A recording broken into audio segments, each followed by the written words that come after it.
আমি একটা প্রমাণ দেব, আপনারা বুঝে ফেলবেন। একটা প্রমাণ, খুব মন দিয়ে শুনবেন।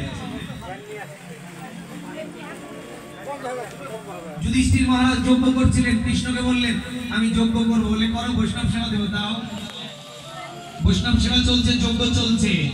প্রভু বুঝবো কি করে তুমি আমার সেবাটা গ্রহণ করলে? বলে এক কাজ করো, মন্দিরে ঘন্টা ঝুলিয়ে দাও, যদি সেবা দিতে দিতে আপনাকে ঘন্টা বেজে উঠে তাহলে বুঝবে আমি তোমার যজ্ঞটা গ্রহণ করে ফেলেছি। সেবা চলছে, যজ্ঞ চলছে, সন্ধ্যা লেগে গেল, বৈষ্ণব সেবা শেষ, যজ্ঞ শেষ, কিন্তু ঘন্টা বাজলো না। যুধিষ্ঠির মহারাজ কৃষ্ণের কাছে ছুটে গেল, প্রভু আমি রাজ্যের রাজা, এত ভালো তরকারি দিলাম আর আমার যজ্ঞটা আপনি গ্রহণ করলেন না, কই ঘন্টা তো বাজলো না।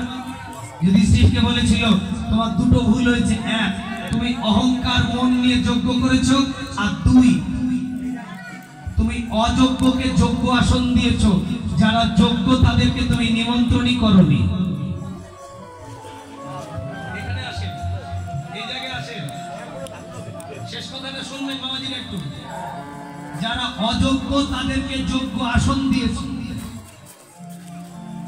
মানে তুমি রাজা বললে বড় বড় মানুষকে রাজত্ব ডেকে ব্রাহ্মণ আর বৈরাগীদের আলাদা রান্না করে খাইয়েছে, কিন্তু বেটারা মাছ মাংস বুঝি, ওদেরকে তুমি আসন দিয়েছো।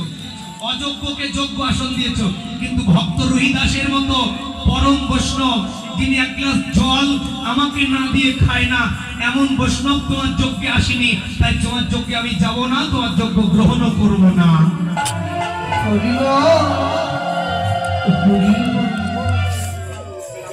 যুধিষ্ঠির মহারাজ ভুল বুঝতে পারলেন, ছুটে গেলেন রোহিদাসের কাছে, নিমন্ত্রণ দিয়ে নিয়ে এসে আসন পেতে বসতে দিয়ে বললেন এতদিন জানতাম সেবা দিলেই গ্রহণ হয়, কিন্তু সেবা দিলে যে গ্রহণ হবে তা কিন্তু নয়, সেবা যদি সঠিক সেবা না হয়,